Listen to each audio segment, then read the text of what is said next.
información al modelo para reducir la dispersión de los errores. Si tomamos las variables en logaritmos, generalmente siempre nos van a dar cantidades negativas. Ahora, buscamos el mínimo, ¿sí? La especificación del modelo nos indicaría un criterio más alejado del cero, obviamente con valor negativo, indicaría que tenemos un mejor ajuste. Como les digo, es solamente el comentario, vamos a ir viendo un poco más adelante con más detalle cada uno de estos estadísticos, y después reporta dos pruebas, que es la prueba F, o el estadístico F, asociado a la probabilidad, y el Durbin-Watson, que son estadísticos que vamos a ver un poquito más adelante. Ahora, ese es un poco para tener información de qué está reportando. Lo que podemos observar es, rápidamente, sería el R cuadrado, el nivel de ajuste, o el R cuadrado ajustado, que nos indicarían cómo es la trayectoria o la evolución del modelo. Ahora, aquí en el icono de receipt, dentro de este mismo objeto, voy a ponerlo ahí, el icono de receipt. Después, en la última parte de la muestra, a partir de 2008 queda por debajo de lo observado, y esta sería precisamente la trayectoria de los errores. Ahora, si queremos guardar esta imagen, podemos igual. Pero ahí no hay problemas de heterogeneidad. Todavía, ahorita lo vamos a revisar. ¿Sí? Seguramente sí, tendrá problemas. Ajá. Y si quieren guardar esta imagen, pueden ponerle aquí en el icono de Freeze, y como lo hicimos anteriormente, cuando guardamos la gráfica, podemos guardar esta imagen, asignarle un nombre y la deja como objeto, o copiarla y pegarla en un documento de Word o de PowerPoint. Ahora, podemos ir aquí al icono que dice View, a la opción 3, que es los valores actuales, estimados y residual, y tenemos aquí la primera opción, nos va a mostrar una tabla en la cual va a presentar los datos actuales, el estimado, el residual, ¿no? Actual Fitted Residual. Y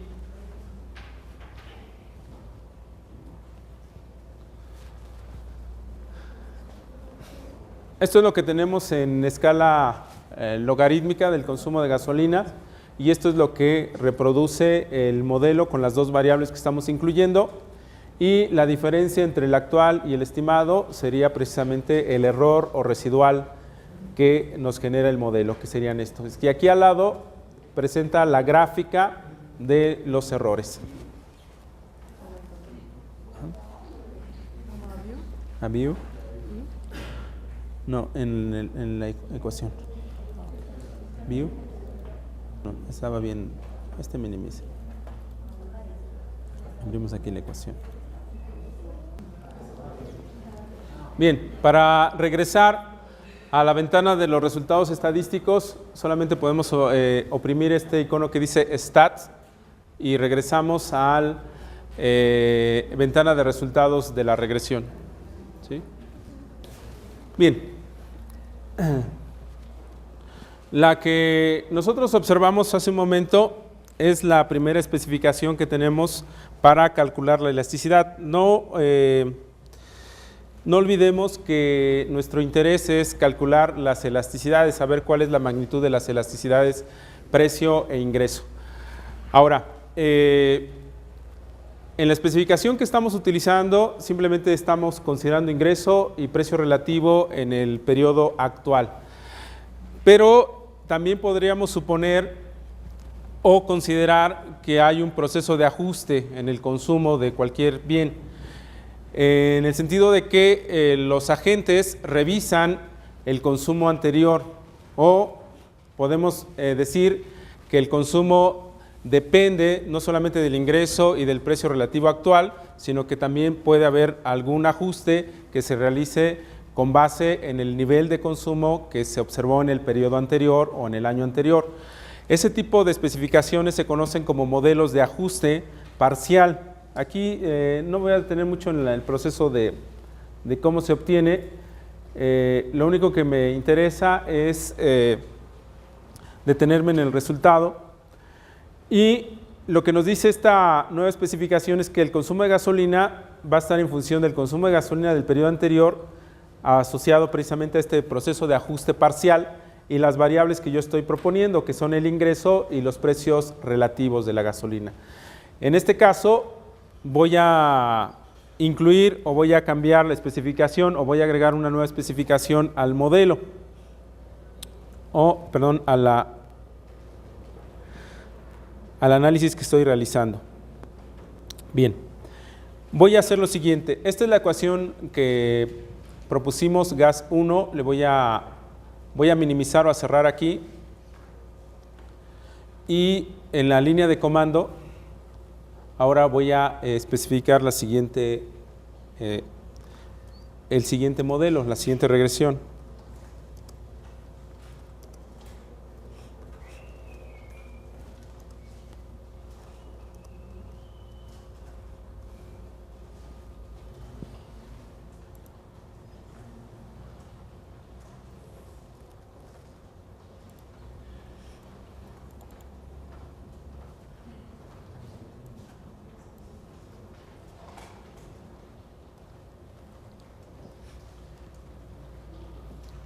Le doy Enter.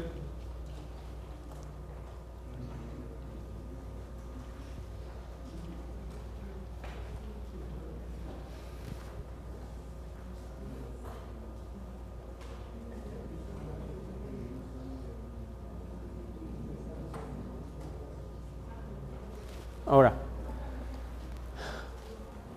esta instrucción de aquí, Lgas en T-1, indica que vamos a incorporar como variable explicativa el consumo observado en un año anterior, ¿sí? Sería el gas en T-1, más el ingreso y los precios relativos. Bueno, al incluir esta variable, resulta estadísticamente significativa, pero ya aquí los precios relativos, el signo es negativo, como esperamos, pero ya no es estadísticamente significativo. En el caso del ingreso también, el ingreso tiene una elasticidad positiva, pero ya no es estadísticamente significativa, ¿sí? Recuerden que el valor que estamos utilizando es de 0.05 como margen. Ahora, si nosotros modificamos la especificación e incluimos la variable del rezagada o la misma variable en el periodo anterior, la interpretación de los resultados cambia de manera importante, ¿sí? Ahora, fíjense bien en este punto. La especificación cambió. Incluimos esto como variable, ¿sí?, del modelo. Por lo tanto, estos valores que voy a tener aquí se van a denominar ahora elasticidades de corto plazo. De corto plazo, ¿sí? Porque ya estoy incluyendo un proceso de ajuste en el tiempo. Entonces, ahora tendría que considerar cómo se va modificando en el tiempo. Y ahora yo tendría que calcular las elasticidades de largo plazo. Realizando esta operación,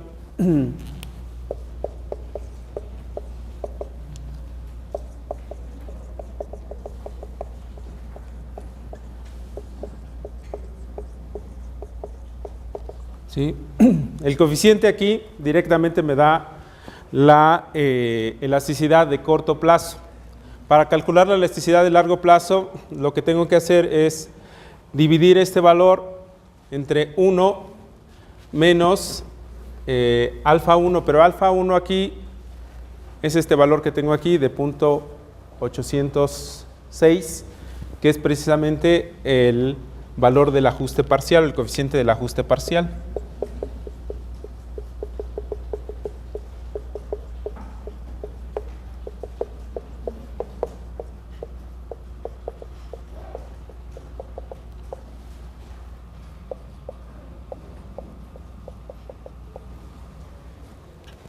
¿Sí? Si fuera el del precio, bueno, aquí es el de ingreso.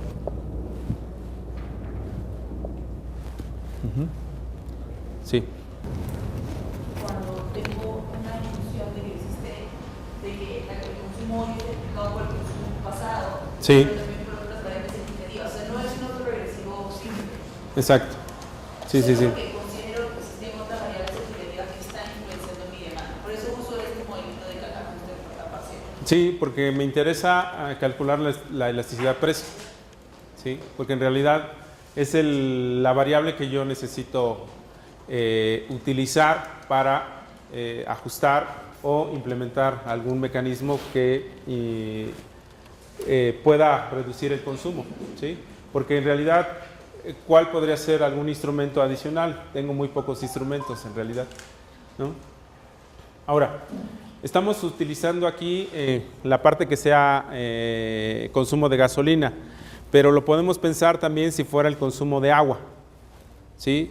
Agua para consumo humano, agua para consumo industrial o agua para consumo agropecuario, ¿sí? Generalmente la teoría predice, bueno, depende del ingreso y de su precio o de las tarifas, ¿sí? Entonces, si encontramos o podemos calcular la elasticidad, podemos saber cuál va a ser la respuesta de un cambio en el precio en la variable, ¿sí? Ahora, ven aquí, bueno, vamos a utilizarlo como ejemplo. Fíjense bien, no me quiero detener mucho en el detalle de cada ecuación porque no es tan relevante. Lo relevante es entender todo el proceso que vamos realizando. Sí, en cada caso puede ser diferente, pero son diferentes especificaciones que se pueden utilizar para el mismo caso, ¿sí? Para la misma variable.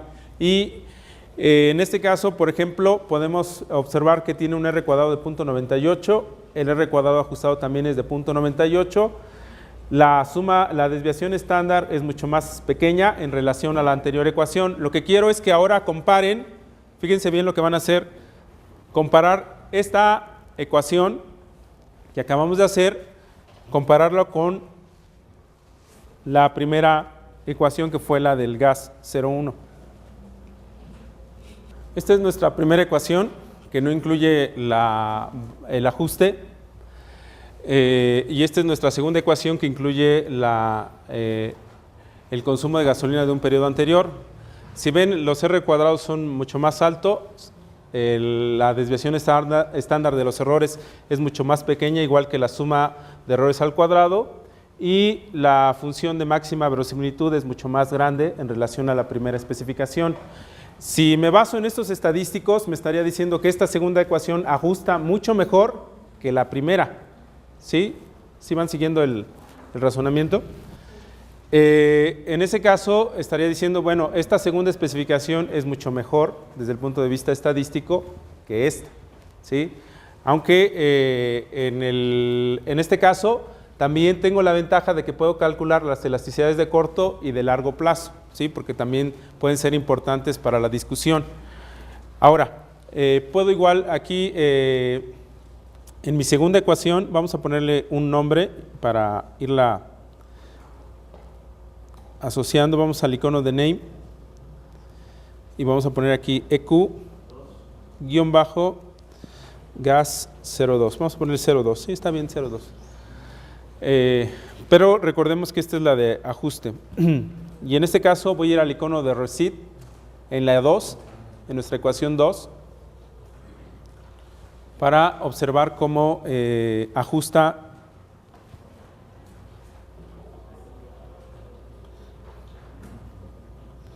y compararla con la primera.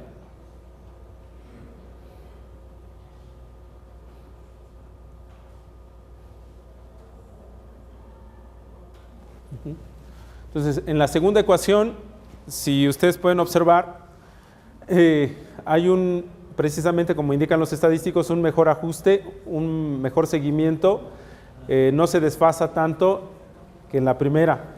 Y los errores se muestran mucho más estables, ¿sí?, que en relación a la primera. Aquí presentamos en 2000, 2008 fuertes desviaciones, pero en el caso de esta segunda ecuación, los errores son mucho más estables, ¿sí? ¿Y qué es lo que hicimos? Solamente agregamos el rezago de la variable anterior, ¿sí? El rezago del consumo de gasolina, ¿sí? Solamente hicimos un cambio en la ecuación. Ahora, vamos a minimizar estas dos ventanas. Sí. ¿Por qué se decide, o sea, uno cómo da el cabezazo de incluir el consumo del periodo anterior? Uno cómo, o sea, digamos que a mí no se me habría ocurrido así tan fácil. Bueno, la idea que está detrás de esto es que hay diferentes especificaciones de un modelo econométrico. ¿Sí? Estas especificaciones, se pueden aplicar en cualquier variable. Fueron desarrolladas más o menos entre la década de los 60 y 70. Es lo que la gente manejaba desde al inicio, digamos, cuando hacía econometría. Ahora, la idea es que, más bien, lo que se trató de justificar es que existen, como decía hace un momento, un proceso de ajuste, ¿sí? Es decir, el consumo, digamos, no solamente es en este periodo, sino que las personas también observan cómo ha sido su consumo en el tiempo. Entonces, también puede ser una forma de proyectar el consumo actual. Bajo esa idea de que la mayor parte de las personas van ajustando en el tiempo, ¿sí?, su nivel de consumo, podemos incluir esta parte. Y este coeficiente nos da precisamente ese grado de ajuste. En este caso fue 0.80, es decir, ajustan de acuerdo a cada año 80%, ¿no? Es decir, no puede caer el nivel de consumo de gasolinas muy abajo, ¿sí? Tampoco se puede disparar en relación a lo que se consumió el periodo anterior, ¿no? De hecho, es una guía que en muchos casos se utiliza, por ejemplo, para proyectar los ingresos fiscales. Generalmente se utiliza cuánto recabamos en el año anterior. Entonces, en este año se espera, cuando menos, el mismo nivel más un porcentaje, ¿no? Entonces, bajo esas ideas se puede utilizar esta especificación, ¿sí? Sí, aunque no es más intuitiva que teórica, ¿no? Pero bueno, es parte de... Bueno, bajo esta misma idea, nosotros incluimos solamente el rezago del consumo de gasolina, pero también la teoría, bueno, utilizando el mismo razonamiento, bueno, dirían, bueno, pues también podría ser que existe un proceso de ajuste con relación a las otras variables, ¿sí? No solamente con el consumo, sino también con el ingreso y con los mismos precios relativos. Entonces vamos a construir una tercera ecuación donde vamos a incluir estas variables. Entonces vamos otra vez a la línea de comandos.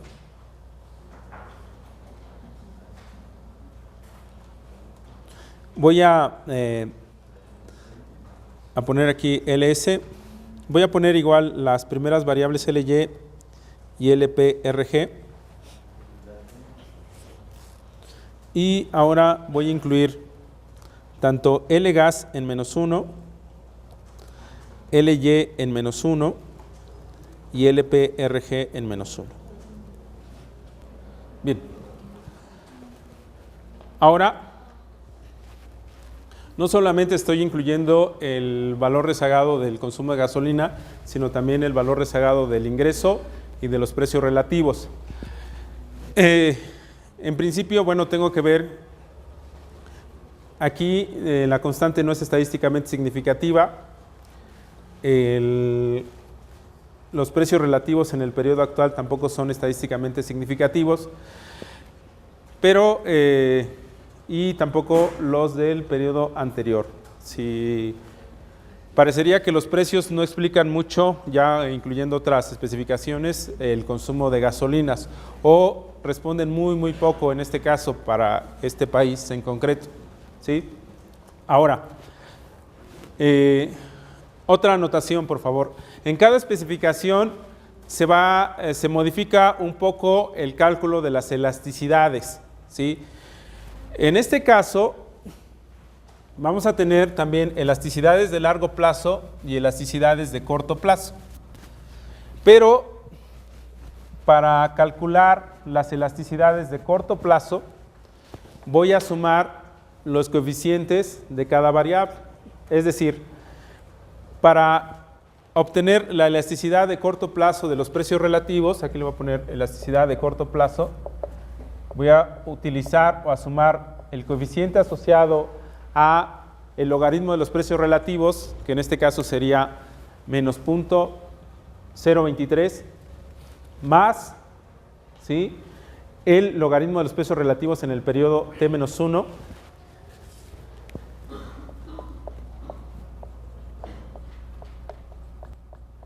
Entonces, la suma de estos dos coeficientes me da la elasticidad de corto plazo, en este caso, ¿sí? Entonces, sumo esos dos coeficientes y obtengo la elasticidad de corto plazo. Y en el caso de la elasticidad de corto plazo del ingreso, esto es, CP es corto plazo, lo que estoy poniendo aquí es corto plazo.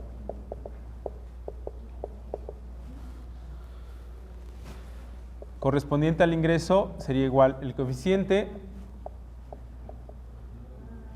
¿sí?, son los coeficientes. Si quieren, aquí voy a poner las cantidades, que sería menos 0.023 y menos 0.019.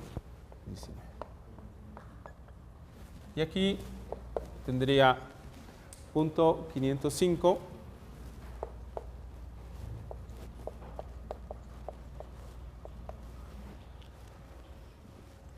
hagámoslo bien.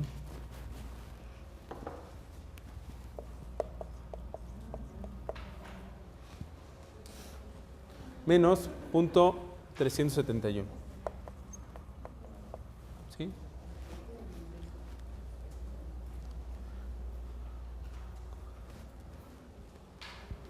¿Sí?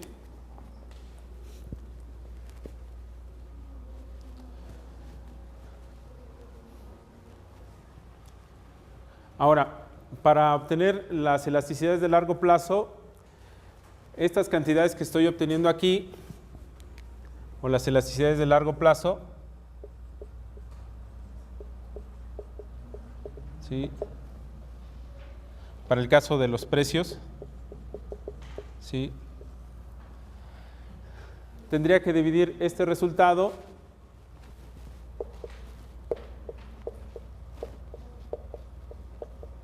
entre 1 menos, ¿sí?, el coeficiente de ajuste, que sería menos 0.854.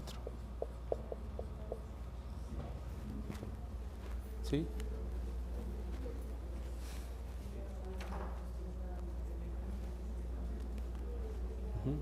Sí, lo que estoy haciendo es tomando este 1 menos esto. ¿Sí? Si alguien hace las tres operaciones y nos dice cuál es la elasticidad de corto plazo de los precios, serían menos 0.40, 39, 42, ¿no? 0.042. ¿Sí? Y la del ingreso, 0.34. Y la de largo plazo, 0.134.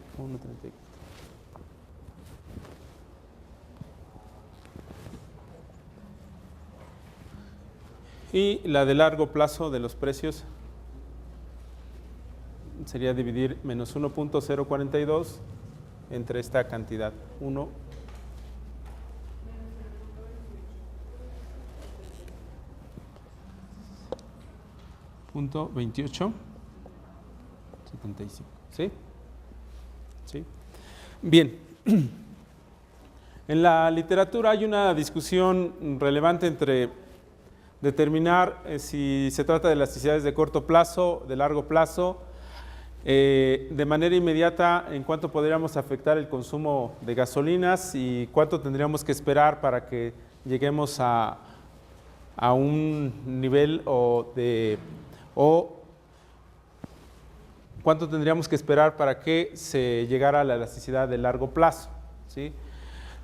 Son discusiones importantes y este tipo de de análisis nos puede ayudar para ilustrar o tratar de encontrar cuáles podrían ser los rangos factibles en los cuales se puede ubicar esa elasticidad.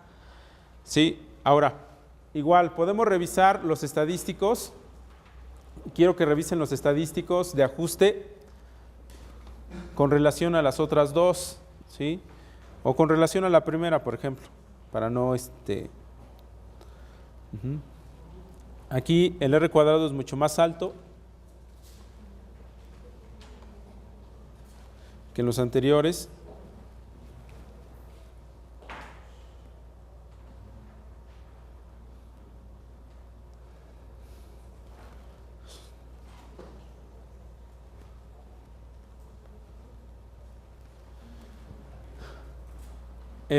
La desviación estándar también de los errores es mucho más pequeña, la suma de los errores al cuadrado también, aumenta la función de máxima verosimilitud y en general tenemos todavía un mejor ajuste en relación a las otras dos. ¿Sí? ¿Sí lo están revisando?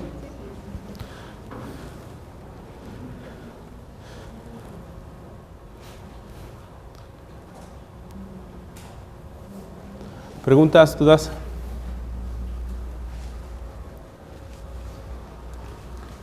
¿Nada? ¿Sí? ¿Qué pasa si, por ejemplo, en este caso, digamos que se observa que conforme incluimos como variables explicativas tres árbol, digamos que va ganando un poco en ajuste el modelo, pero vamos perdiendo en significancia?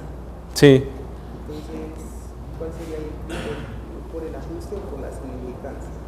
O igual de puro y... Bueno, en realidad, bueno, la cuestión es que conforme estamos incluyendo variables rezagadas, algunas variables ya no son estadísticamente significativas, aunque ganamos en ajuste, tendríamos que ir excluyendo algunas variables que no sean estadísticamente significativas, ¿no? Y quedarnos con algún modelo más pequeño. Bueno, en principio, ¿qué es lo que podríamos ponderar más? Tendríamos que ponderar ambas cosas, o sea, no podemos dejar, digamos, la significancia estadística y no, tampoco debemos dejar el ajuste. Ahora, lo que estamos observando aquí es, bueno, esta es una especificación, la especificación 3. Ahora, son los primeros estadísticos que estamos evaluando. Necesitamos hacer una evaluación más rigurosa sobre el modelo para determinar cuál de los tres puede ser el factible o cuál podría ser el mejor a utilizar, ¿sí? Tanto de la información que nos den como el ajuste estadístico que tengan que cumplir, ¿sí? Los supuestos estadísticos que están detrás del modelo, ¿sí? Ahora, vamos a asignarle un nombre a esta regresión. ¿En cuál vamos? En la 3, ¿no? Entonces vamos a ponerle variable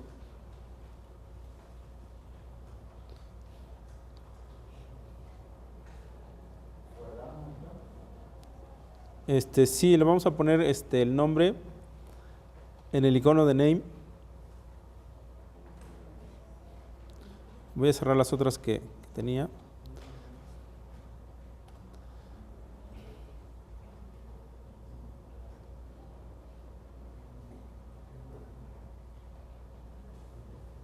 No puede ser esto. Estamos poniendo EQ gas 03, ¿no? Bien. Ahora,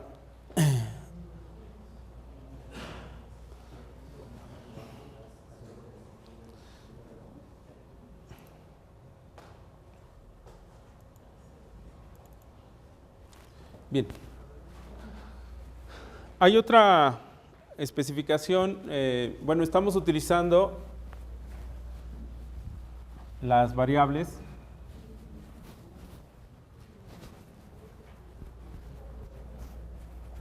en niveles, pero bueno, si estamos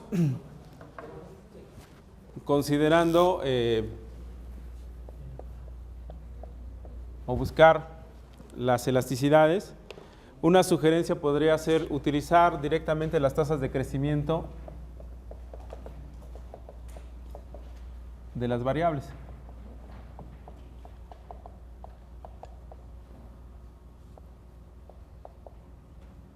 Sí, vamos a ponerle así, delta porcentaje X, ¿no? Ahora, la ventaja de utilizar el logaritmo natural es que si nosotros calculamos lo que se denomina como la diferencia o la serie en diferencia, que es calcular una resta entre el valor actual y su valor anterior en logaritmo, esto es muy cercano, o el valor es casi igual a lo que sería la tasa de crecimiento.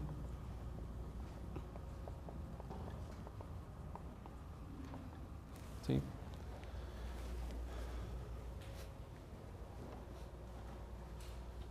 Así es que lo que vamos a hacer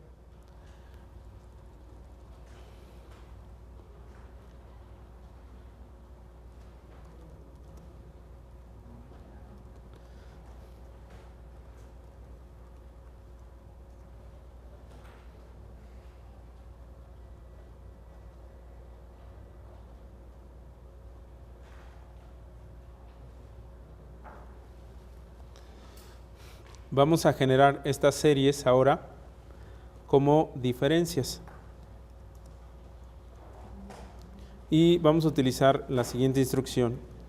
Igual, vamos a generar y le vamos a poner como rótulo DL para indicar qué es la diferencia en logaritmo natural. Y el comando para realizarlo es con D. Esto le indica al programa que va a calcular la diferencia, va a hacer esta operación.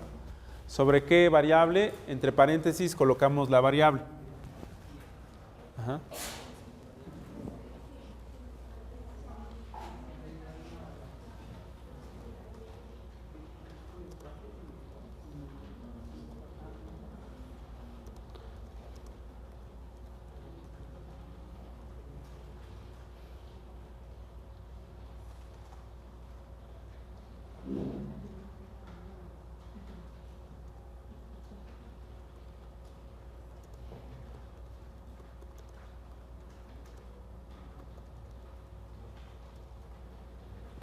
Y al final vamos a pedir que nos muestre estas variables transformadas en primera diferencia, únicamente para verificar que tenemos los mismos resultados y que podemos seguir en el proceso.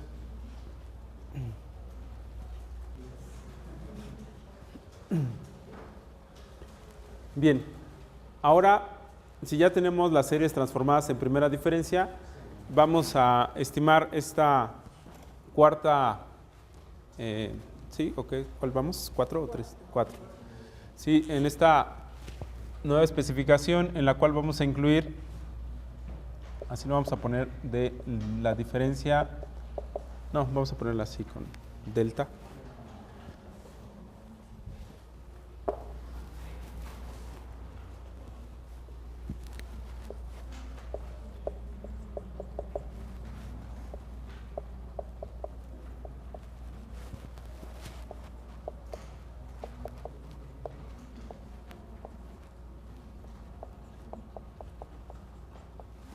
¿Sí? Bien, el problema con esta especificación es que solamente podemos obtener lo que serían las elasticidades de corto plazo. ¿Sí? Bueno, aquí los valores que vamos a obtener aquí serían las elasticidades de corto plazo del ingreso y la elasticidad de corto plazo de los precios relativos.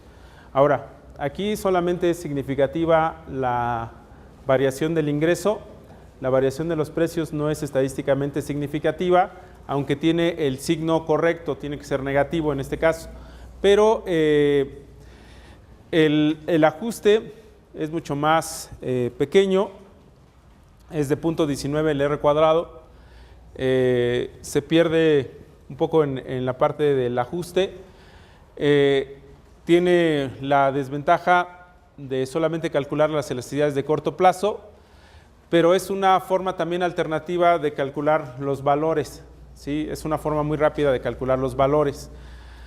Ahora, en este caso, el ajuste se realiza sobre la variación. Voy a ir al icono de Receipt. ¿Sí?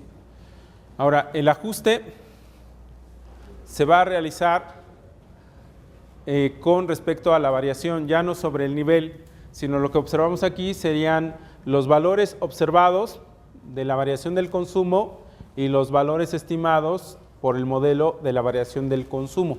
En este caso no estamos utilizando la serie en nivel. Es otra especificación, otra alternativa de obtener los valores de las elasticidades. Pero lo que estamos observando es que en la mayoría de los casos que estamos estimando, los precios o bien son cantidades, la elasticidad de precio es muy pequeña o bien no resulta estadísticamente significativa.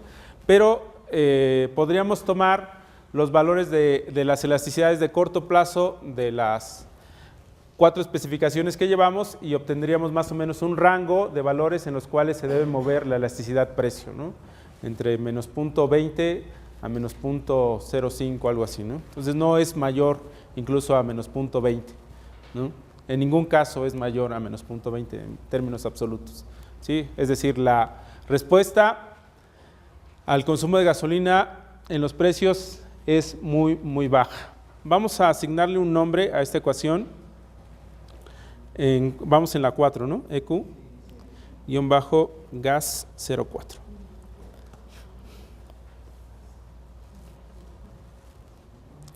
Bien, vamos a ver una última especificación.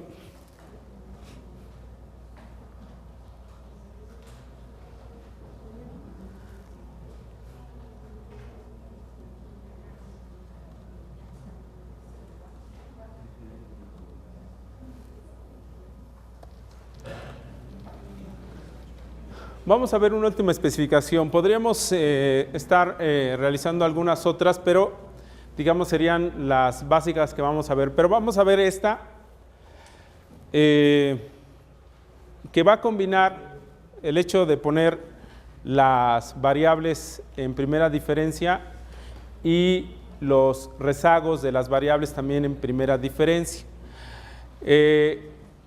Estos modelos o este tipo de modelos fueron desarrollados en la década de los 60, 70 y se conocen como modelos de corrección de error. Ahora, voy a incorporar aquí la variación del consumo de gasolina, la variación de los precios, la variación del ingreso, la variación del consumo de gasolina de un periodo anterior, la variación de los precios relativos de un periodo anterior, la variación del ingreso de un periodo anterior. Y voy a agregar esta variable, que es un poco extraña. ¿Sí? Es un modelo que tiene menos explicación en términos de lo que estamos buscando, pero esta variable que vamos a ser el consumo de gasolina sobre el nivel de ingreso, ¿sí? ¿Sí? Es una medida de intensidad energética o intensidad de consumo, ¿sí? Es decir, en algunos textos se puede entender como, vamos a ponerlo así en términos un poco más económicos, es decir, del consumo de gasolina de un periodo anterior, la variación del ingreso de un periodo anterior y la variación de los precios de un periodo anterior. Y ahora voy a agregar esta variable que va a ser el consumo de gasolina en relación al nivel de ingreso, pero ambos de un periodo anterior o de un año anterior. Tengo la variación del consumo, la variación del ingreso, los precios relativos, la variación del consumo en periodo anterior, la variación del ingreso de un año anterior, la variación de los precios y esta otra variable un poco extraña ahí en el periodo anterior, menos, entonces es L-gas menos L-gas en menos 1, L-gas en menos 1 y LY en 2. ¿Sí? Bueno, entonces aquí tenemos los resultados. Tendríamos aquí los valores de la variación del precio relativo de la gasolina en T-1. Entonces aquí tendríamos que sumar esos dos valores para obtener lo que sería la elasticidad de corto plazo. ¿Sí? Ahora, tenemos esta relación de gasolina al ingreso. La mayoría de estas variables son estadísticamente significativas, con excepción de los precios relativos en el periodo actual. Tenemos un R cuadrado de 0.83, R ajustado de 0.79, la desviación estándar de 0.01 y también tenemos una función de máxima verosimilitud de 80. ¿Sí?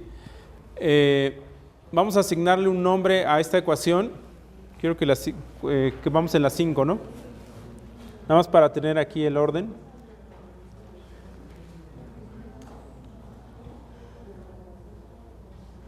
El icono de name.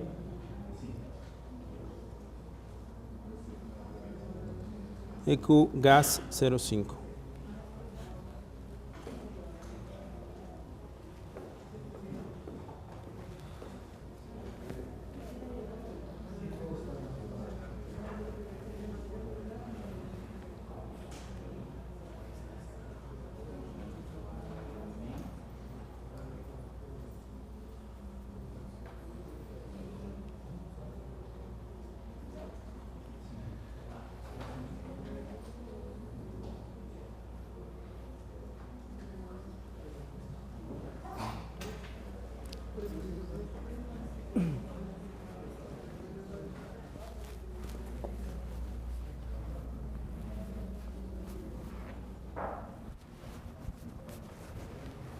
Bien.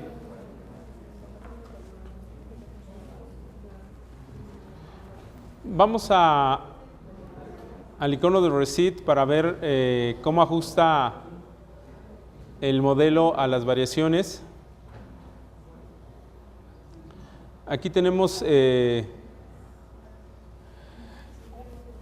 un mejor ajuste, ¿sí? Los cambios parece capturarlos mejor y la serie de los errores se mantiene dentro de sus bandas de desviación estándar, se observan bastante más estables, ¿sí? Ahora, lo que quiero que realicen es que ustedes vean, fíjense bien, vamos a hacer lo siguiente, solamente para que evalúen. Vamos a suponer lo siguiente.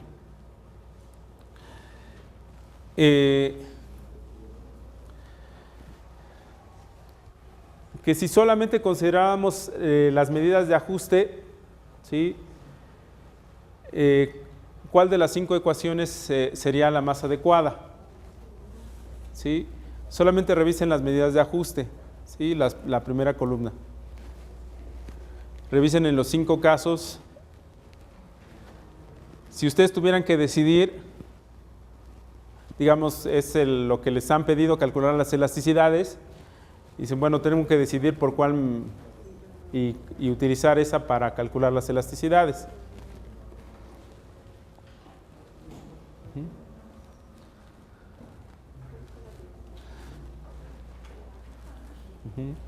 Ahora,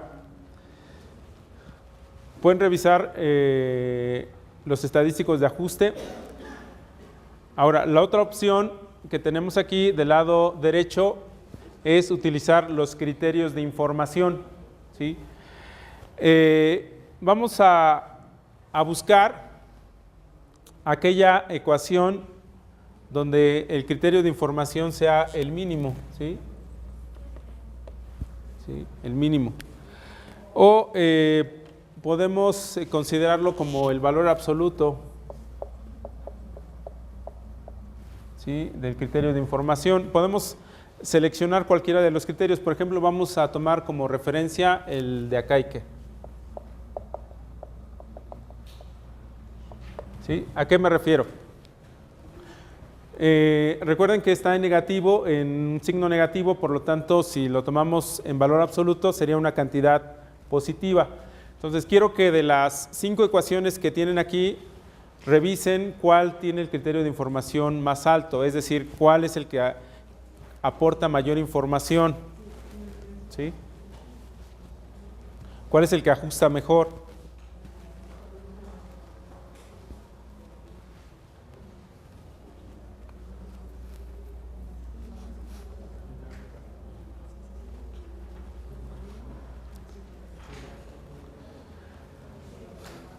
Sí, el primero es el que es más fácil de entender, más intuitivo.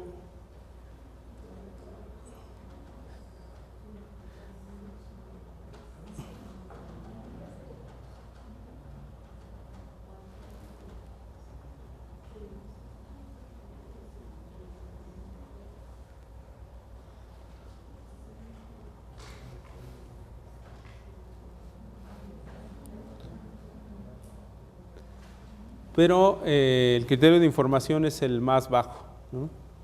Es menos 2.5 de la 1, de la primera, gas 01.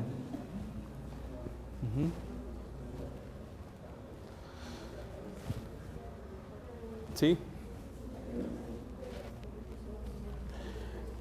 En este caso, la ecuación número 5 es la que aparentemente tiene mejor ajuste y considera, de acuerdo al criterio de información, las variables que hemos incluido son relevantes.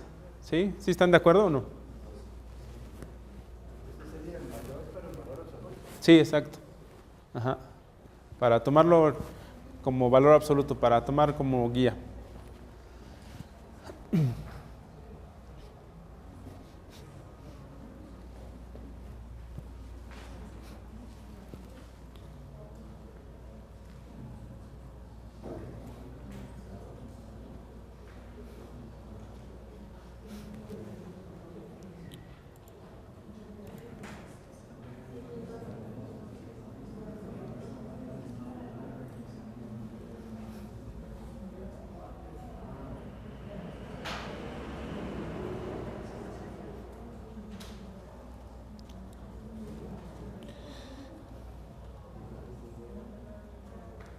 Bien, bueno, entonces aquí tenemos las especificaciones que estamos utilizando.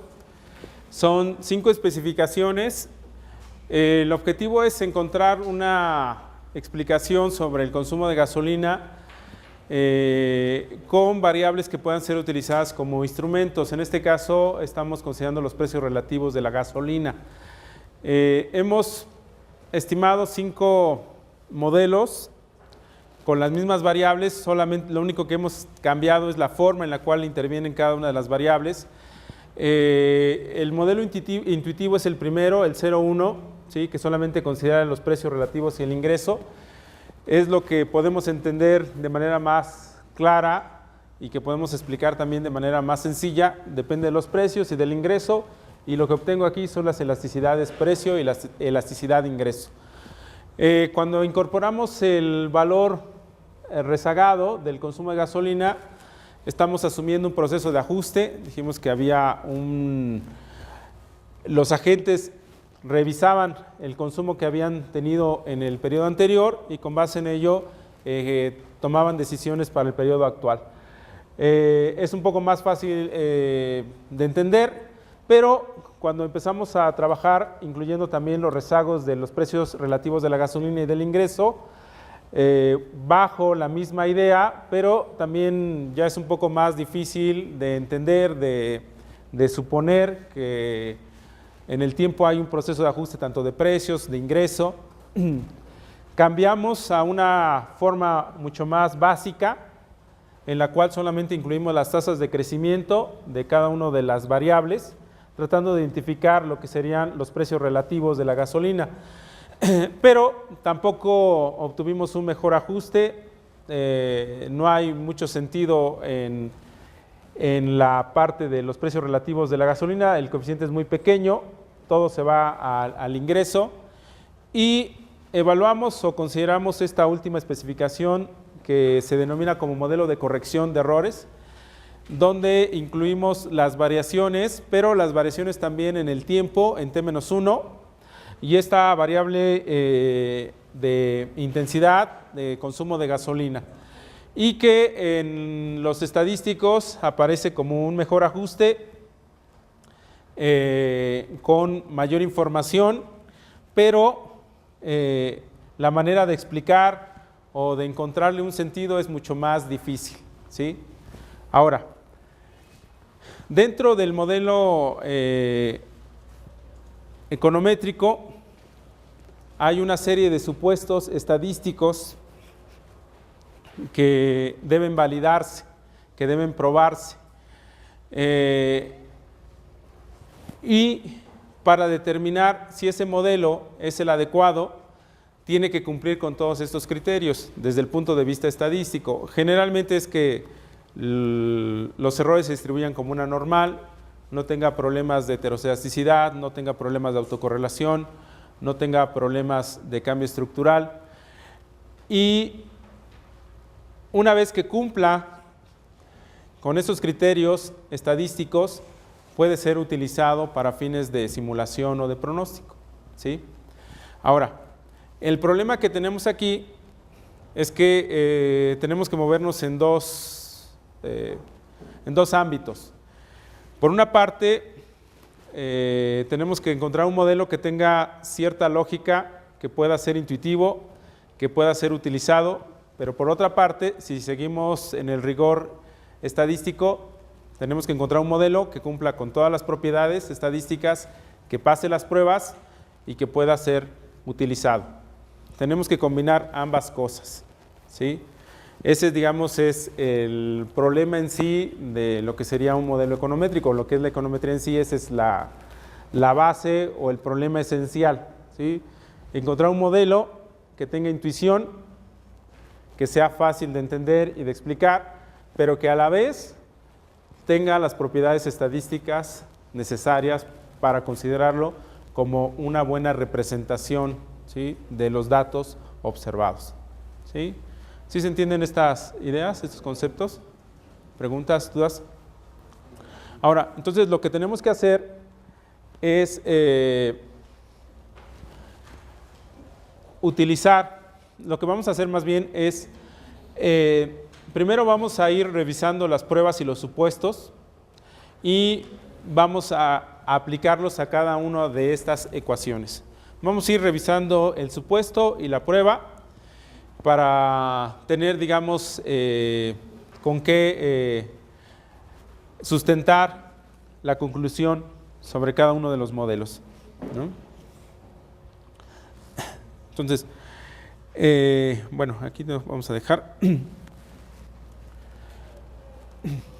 Para los distintos supuestos que vamos a revisar, vamos a utilizar unas pruebas estándar ya que son utilizadas para evaluar los modelos.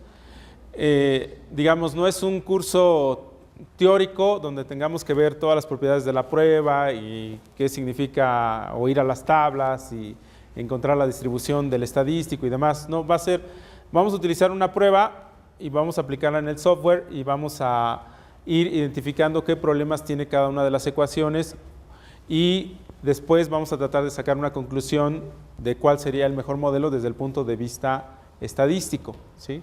Entonces vamos a revisar el supuesto, la prueba y lo vamos a aplicar en el programa, ¿sí?, a cada una de las ecuaciones, ¿sí? Y al final vamos a tener que encontrar cuál de los 5 modelos es el que pasa todas las pruebas o el que tiene la mejor especificación, ¿sí? ¿Preguntas con respecto a la siguiente etapa que vamos a abordar? ¿Nada? ¿Preguntas sobre esto de lo que hicimos hasta el momento? ¿Nada? ¿Seguros? Bueno. Bien. Bien, el primer supuesto es que los errores del modelo o la serie de los errores del modelo sigue una distribución normal, ¿sí?, con media cero y varianza constante. Ahora, la prueba que nosotros vamos a utilizar es un estadístico o una prueba denominada Harke-Vera, o el estadístico Harke-Vera, o una prueba Harke-Vera de normalidad.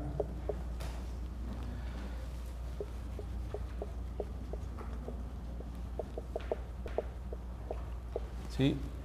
Y se basa en la construcción de dos estadísticos, que es lo que se denomina como el coeficiente de sesgo y el coeficiente de kurtosis.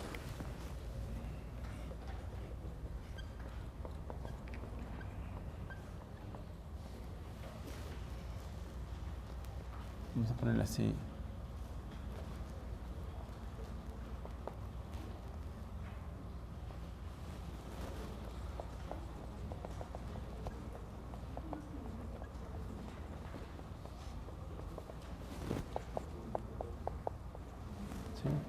No, perdón, ese es igual a 3.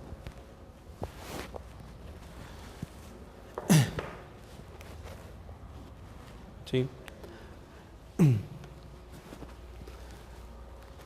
El coeficiente de sesgo se refiere a, digamos, de la distribución hacia donde se tienden a agrupar más las observaciones.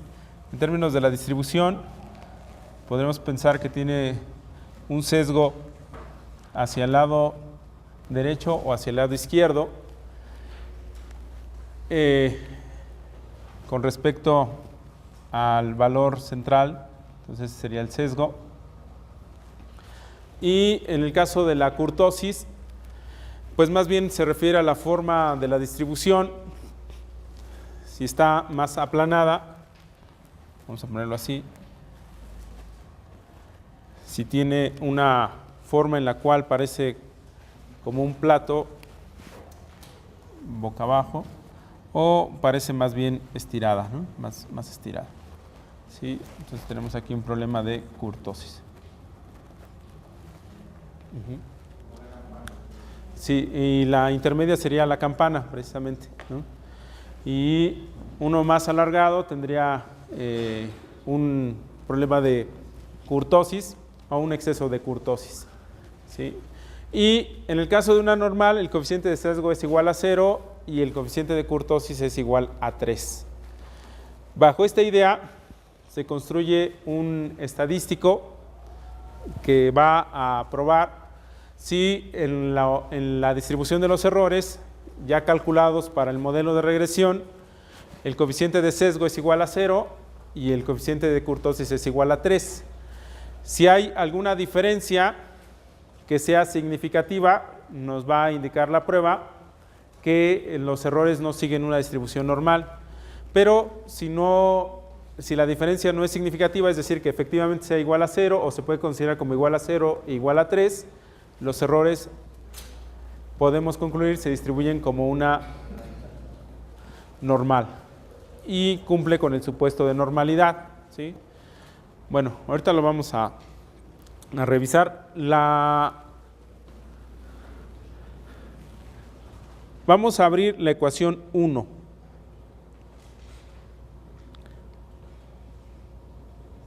EQ gas 01. Para realizar la prueba,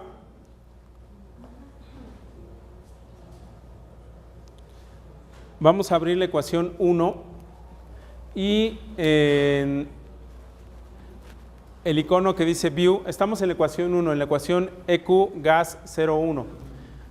View en la parte de los iconos y vamos a la opción de diagnóstico de los residuales. ¿Sí? Ahora, ahí vamos a tener otro menú y vamos a seleccionar la que dice histograma, prueba de normalidad, histogram normality test.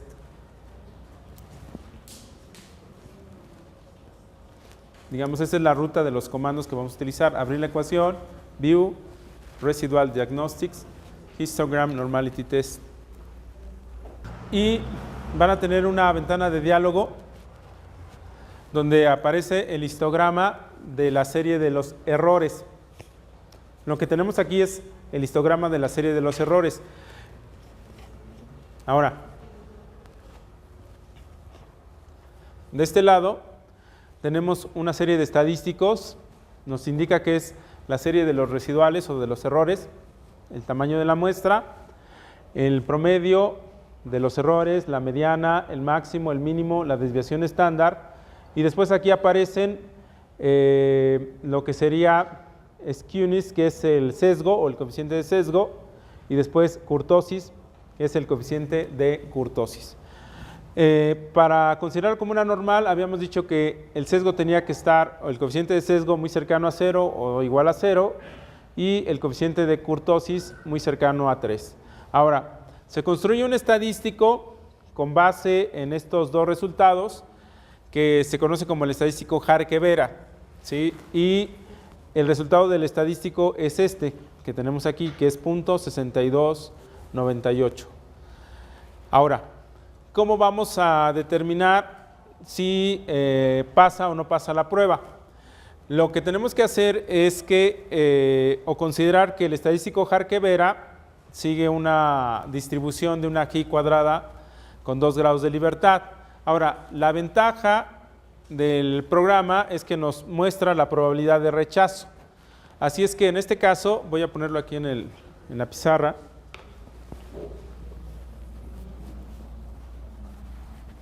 Lo vamos a hacer de esta manera para no detenernos mucho en la estructura teórica de la prueba. Y vamos a poner aquí, fíjense bien, vamos a utilizar como criterio el 5%, ¿sí? Igual que en los otros casos. Ahora, si la probabilidad aquí es mayor a 0.05, vamos a indicar que no rechazamos la hipótesis nula, que sería lo más apropiado de decir, pero vamos a decirlo de una manera más informal y vamos a decir, pasa la prueba de normalidad.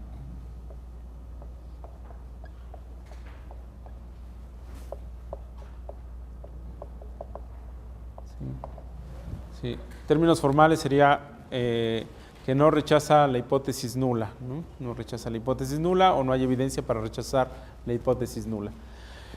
Así es que una probabilidad mayor a 0.05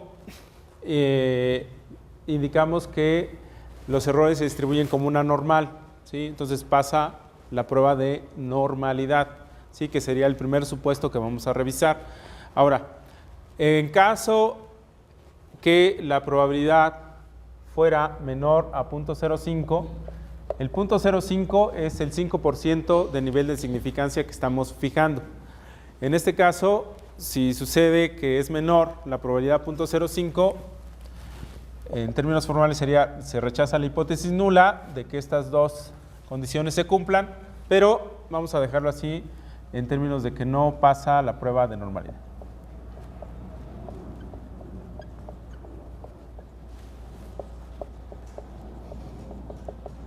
O se rechaza que los errores se distribuyan como una normal, ¿sí?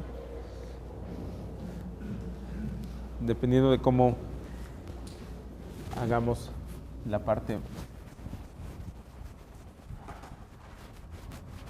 teórica.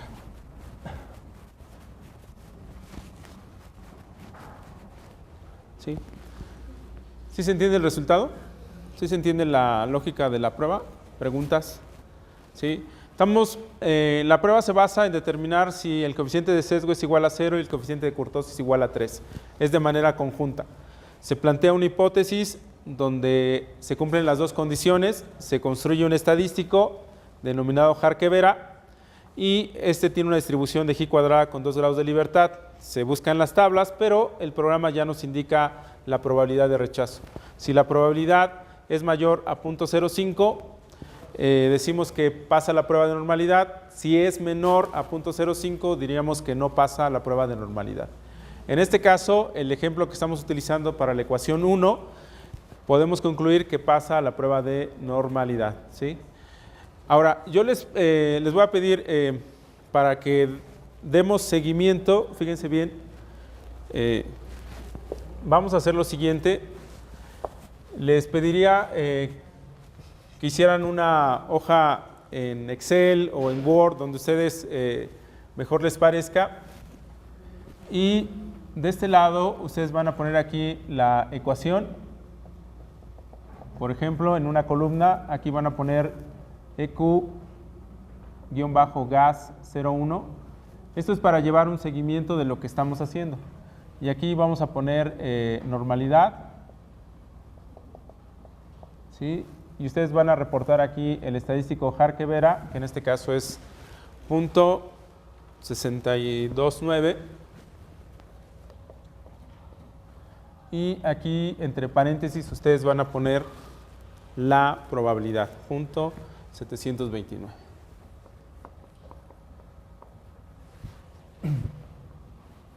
Para que ustedes tengan un cuadro en el cual van a poner todos los resultados de las ecuaciones, porque lo que quiero que realicen ahora es que, bueno, ahorita lo vamos a hacer para cada una de las ecuaciones, tenemos que aplicar la prueba de normalidad para la ecuación 2, 3, 4 y 5. ¿Sí? ¿Sí? Entonces vamos a dejar una columna para la prueba de normalidad y después vamos a hacer otra columna para la siguiente prueba y así lo vamos a tener. ¿Sí? Uh-huh.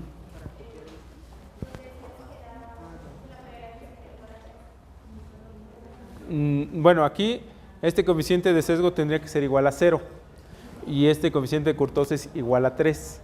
Ahora, la prueba se hace de manera conjunta, ¿sí? Probando que estos dos coeficientes sean 0 o 3. Ahora, se busca si hay una, en este caso es menos .18 y este caso 2.38.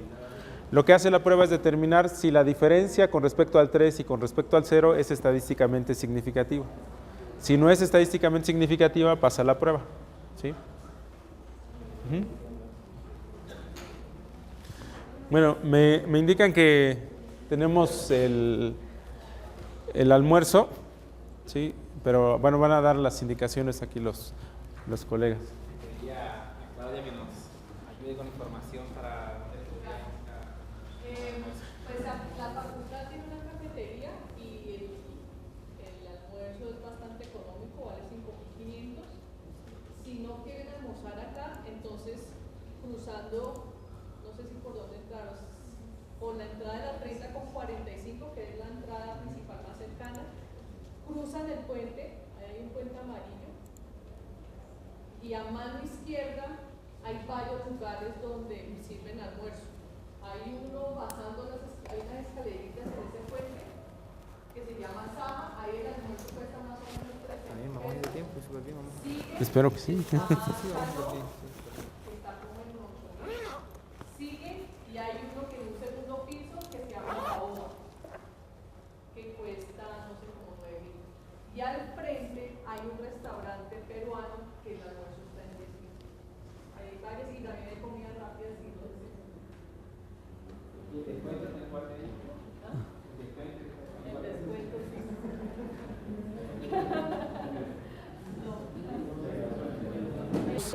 Terminado la sesión de la mañana, es precisamente en verificar los resultados de aplicar la prueba de normalidad sobre la primera ecuación, que solamente incluye el nivel de ingreso y los precios relativos en el periodo T. Ahora, el resultado es que no rechazamos la hipótesis de que los errores tienen una distribución normal de acuerdo al resultado del estadístico Harke-Vera y la probabilidad asociada al estadístico. Lo que les había solicitado es que empezaran a formar en un archivo en Excel o en Word una tabla en la cual van a considerar los resultados de las pruebas que vamos a revisar con las ecuaciones. Y teníamos el valor del estadístico Harke-Vera y la probabilidad. Ahora lo que vamos a hacer es aplicar la prueba de normalidad sobre la ecuación 2. ¿Sí? Así es que voy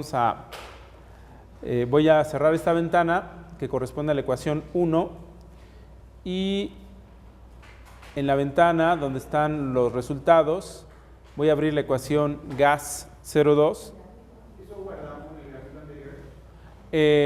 Si gustan pueden guardarlo, igual pueden congelar la imagen.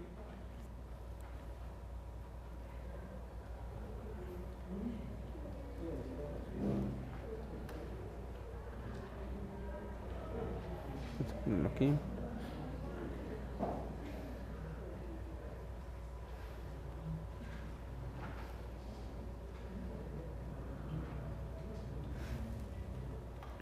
Pero lo que nos va a interesar es que tengan el resultado del estadístico. Pueden guardar la imagen, pero lo que nos va a interesar es tener el resultado del estadístico en la tabla, que ustedes lo tengan ahí. Entonces vamos a la ecuación 2, que sería la ecuación de ajuste. ¿Sí?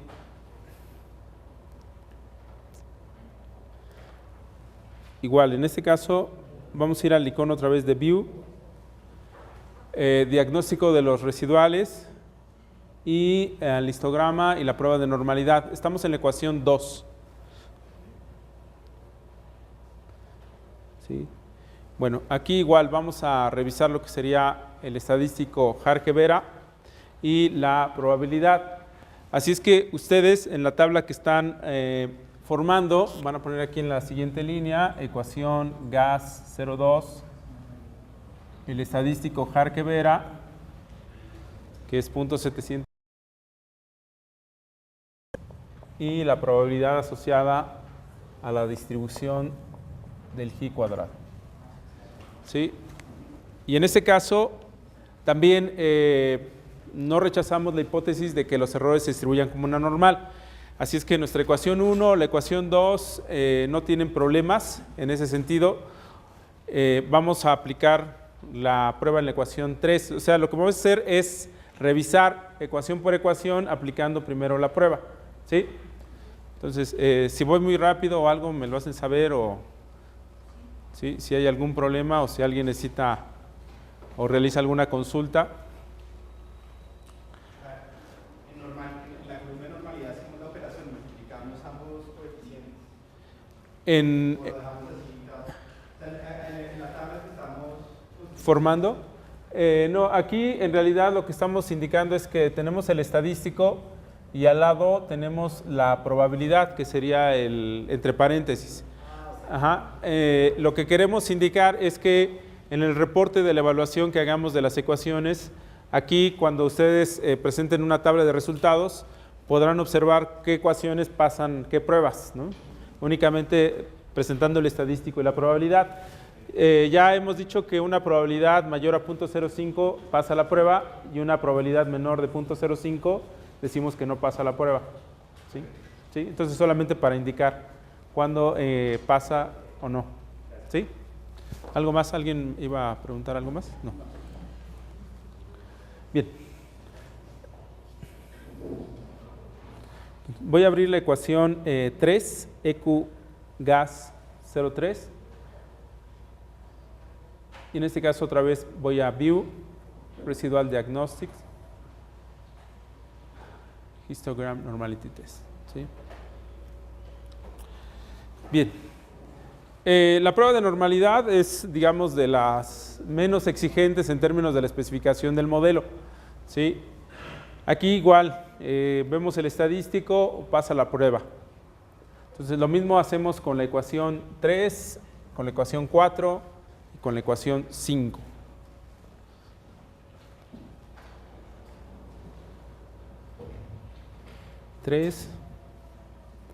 La ecuación 4.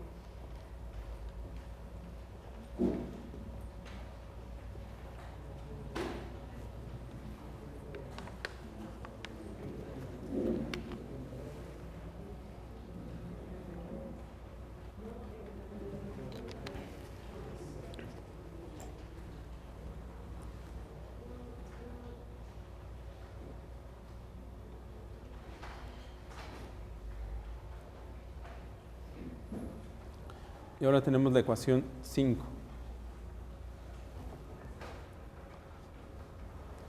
y hacemos el mismo procedimiento para aplicar la prueba.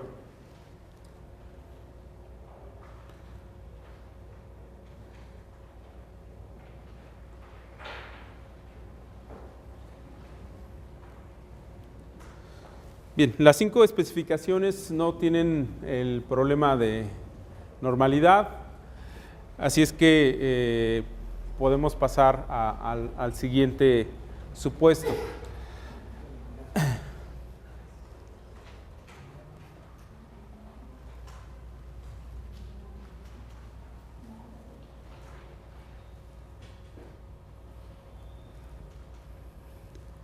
Bien, entonces van completando el cuadro. Sí, vamos a dar un minuto para que terminen de completar la evaluación. Van a hacerlo para cada una de las ecuaciones y anotan los resultados del estadístico Jarque-Vera y la probabilidad, para que tengan aquí Vamos a considerar el término de error como la diferencia entre el valor observado y el valor estimado o generado por el modelo. Ahora, el supuesto es que ese término de error, la varianza en específico del término de error, es decir, la dispersión de los errores, tiene que presentar cierto comportamiento a lo largo de la muestra. En términos formales se dice que la varianza del error debe ser constante, es decir, que la dispersión a lo largo de la muestra sea homogénea o se mantenga alrededor o más bien acotada por las bandas de desviación estándar. Una dispersión mayor de los errores, bueno, indicaría que tenemos un problema de heterocedasticidad, ¿no? Es decir, que la dispersión de los errores sea homogénea a lo largo de la muestra. Si no es homogénea a lo largo de la muestra, decimos que tiene un problema de heterocedasticidad. Eso, en términos teóricos, genera que los estimadores, así se denomina, la varianza de los estimadores sea cada vez más grande y pierden eficiencia. Pero es importante entonces identificar si el modelo que estamos nosotros estimando tiene este problema o su varianza es relativamente estable.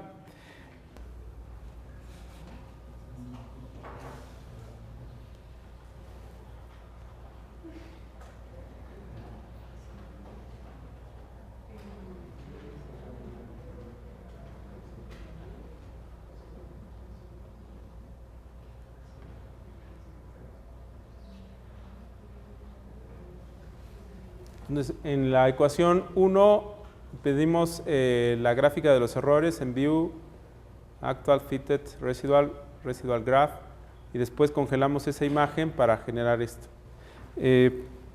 ¿Para qué lo queremos? Simplemente para ilustrar, digamos, la dispersión o los puntos de los términos de error.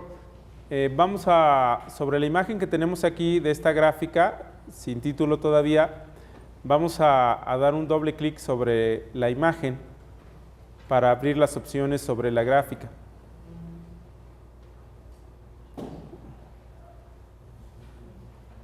Y nos aparece una ventana de diálogo. ¿Sí? Lo único que vamos a realizar aquí es cambiar. ¿Sí? Damos doble clic sobre la imagen de la gráfica y nos abre esta ventana de diálogo. Y aquí únicamente vamos a cambiar, en lugar de líneas, vamos a poner símbolo únicamente. Sí, y podemos dejar este símbolo, no importa, o podemos cambiarlo por alguno de los que tiene aquí en opciones. Ustedes pueden seleccionar cualquier símbolo que tengan ahí. Lo que queremos ilustrar es la dispersión de los errores, o a qué nos referimos con la dispersión de los errores.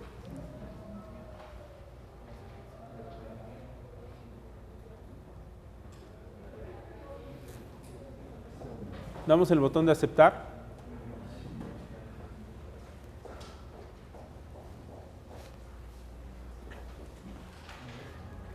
Al ponerlo como puntos, en lugar de líneas, podemos identificar cómo se ve precisamente la nube de puntos o de errores sobre la gráfica.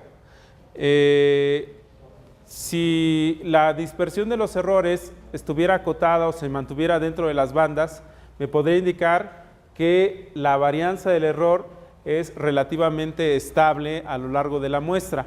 Sin embargo, aquí observamos un patrón en el cual la dispersión va cambiando o se va moviendo, se sale también de las bandas de desviación estándar, no es homogénea, indicando posiblemente que exista un problema de heterocedasticidad, entendido que la varianza de los errores no resulta estable o constante a lo largo de la muestra, ¿sí?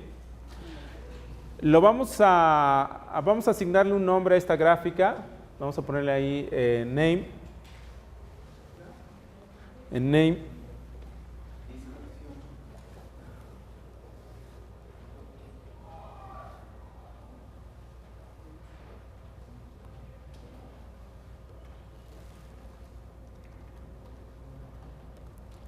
Vamos a poner graph, error, 01. 01, le puse a ver. 0, sí, está bien. 01.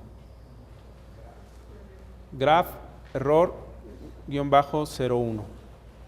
Y ahora vamos a abrir la ecuación 5 y vamos a hacer una gráfica similar, solamente para comparar la gráfica de los errores de la ecuación 1 con la gráfica de los errores de la ecuación 5. Aquí voy a darle el botón de aceptar. Aquí este objeto lo voy a minimizar para que me quede aquí abajo. Y mi ecuación 1 que tenía aquí lo voy a cerrar. Y ahora voy a abrir la ecuación 5.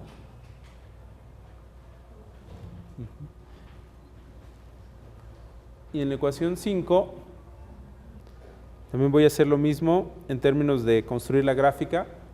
En la ecuación 5 voy a View, a la tercera opción para ver los valores actuales, los estimados y los residuales, y después pido la gráfica de los residuales.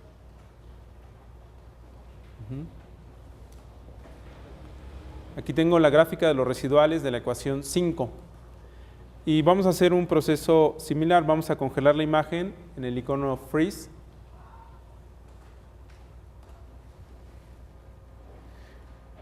Y vamos a cambiar en lugar de líneas igual a puntos. Símbolos, perdón, símbolos.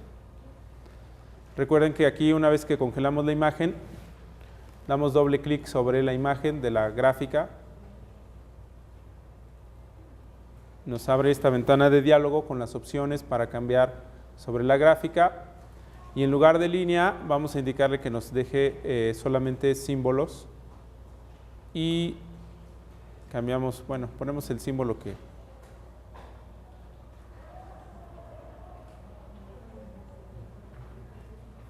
y lo aplicamos sobre la.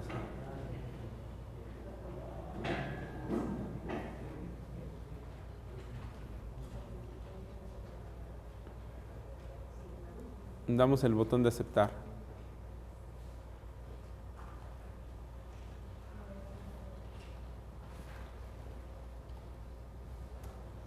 Entonces puedo comparar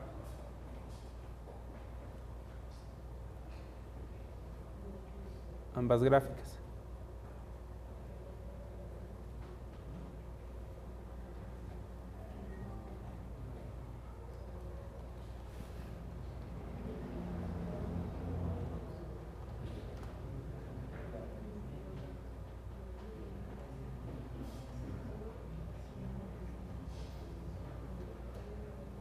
Entonces aquí la dispersión en la ecuación 5 resulta más homogénea, la mayor parte de los puntos está dentro de las bandas, está mucho más acotada.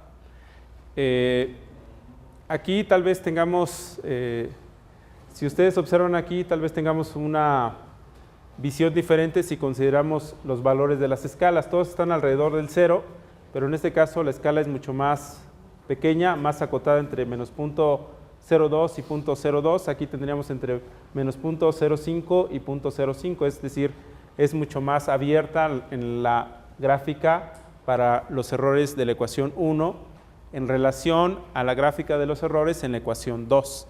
Así es que la mayor parte de los errores tienden a concentrarse más alrededor del 0 en la ecuación 5, y en el caso de la ecuación 1 los errores tienden a tener una mayor dispersión, y esa dispersión no es homogénea. En algunos casos, digamos, llegan hasta valores de menos 0.15 muy afuera, o más de 0.10 en algunos casos. Así es que me estaría indicando que aquí la dispersión no es homogénea, aquí la dispersión resulta un patrón más estable a lo largo de la muestra. En ese sentido, yo podría esperar que la primera ecuación posiblemente tenga problemas de heteroscedaticidad, pero tal vez la ecuación 5 no los presente. Pero eso es solamente un análisis gráfico. Tendría que hacer o aplicar una prueba de manera específica, encontrar un estadístico, evaluar una hipótesis nula y con base en una distribución del estadístico determinar si es que rechazamos o no rechazamos la presencia de heteroscedaticidad. Pero la idea de heteroscedaticidad es que la dispersión no es homogénea, va cambiando en el tiempo. En contraste, si la dispersión es más homogénea y se mantiene relativamente estable, decimos que la varianza del error es constante. ¿Sí? ¿Sí queda claro este concepto? ¿Preguntas? Bien, entonces ahora, para probar vamos a darle un nombre antes de que se me olvide, porque en la última gráfica en la que hicimos no le pusimos nombre, vamos a ponerle un nombre, name, graph error 05.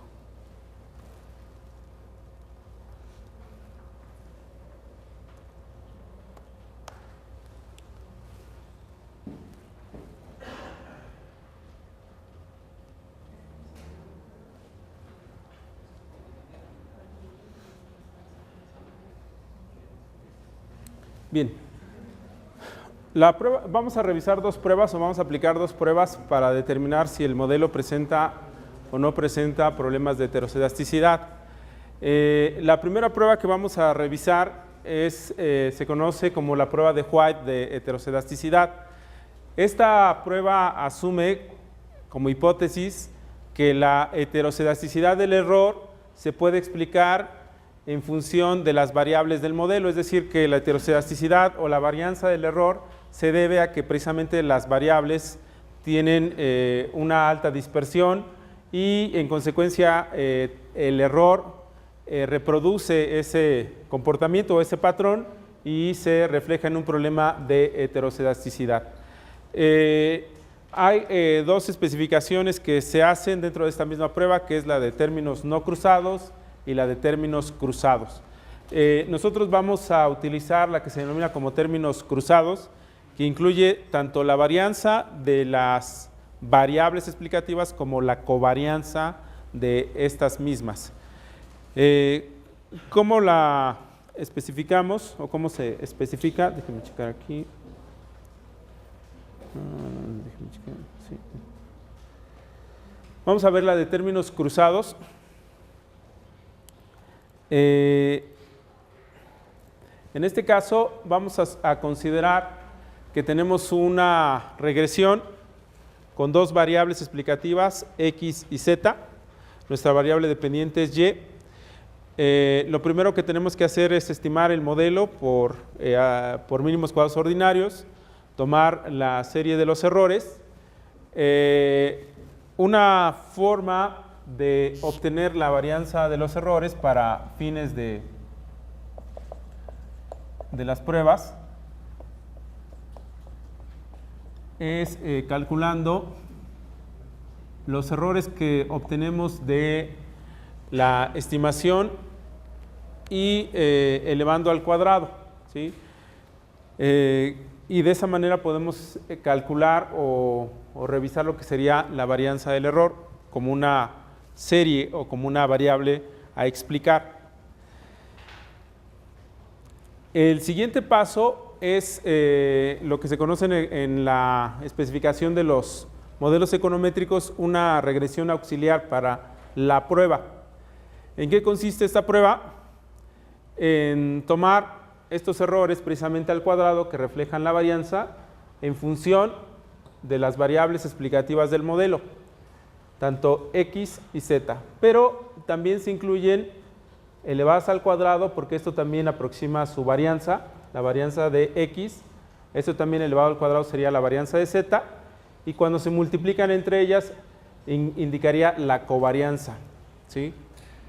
Ahora, si todos estos coeficientes fueran iguales a 0, fíjense bien, si todo esto fuera igual a 0, se elimina, que es la hipótesis nula, y por lo tanto la varianza solamente sería un valor constante. Por lo tanto, el modelo no presentaría problemas de heteroscedasticidad, sería una varianza constante. Si alguno de estos términos fuera distinto de 0, en consecuencia, la varianza del error sería un valor constante más, ¿sí?, alguno de estos efectos, ¿sí? Perdón, ¿sería la constante más qué? Es el error, el término de error de la regresión auxiliar. Ujú.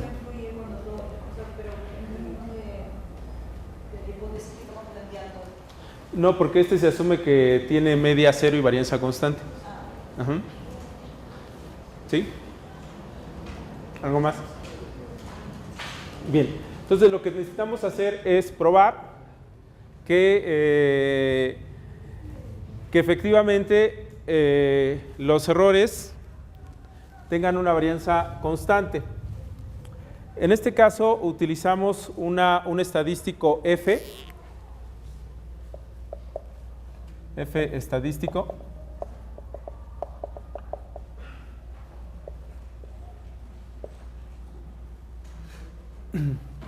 donde definimos a partir de un valor crítico, ¿sí?, lo que sería precisamente la zona de H0 y lo que llamamos el rechazo de H0.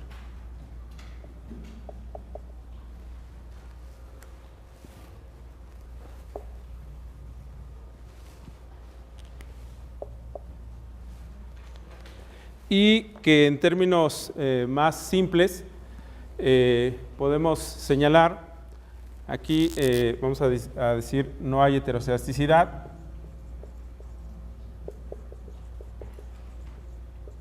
así lo voy a dejar, heteros, y en este caso, de esta zona, diríamos que hay problemas de heteroscedasticidad.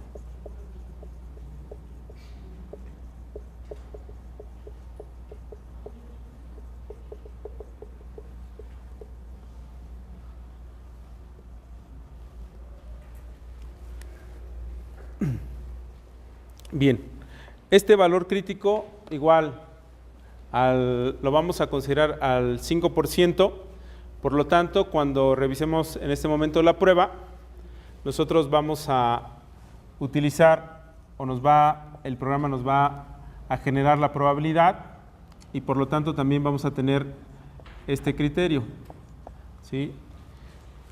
Si la probabilidad es mayor a 0.05,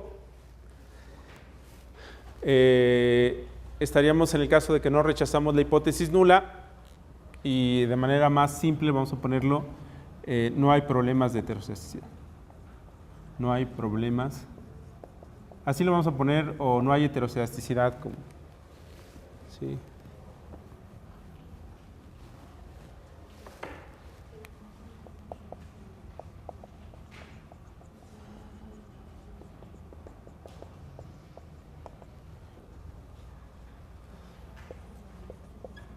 Si la probabilidad es menor a 0.05, tendríamos precisamente la situación de una varianza no constante. Entonces tendríamos heteroscedasticidad.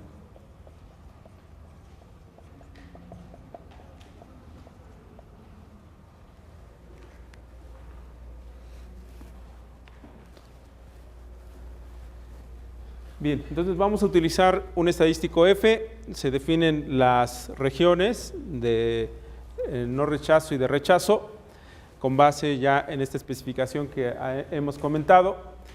La ventaja del programa es que nos da el estadístico F y la referencia a las tablas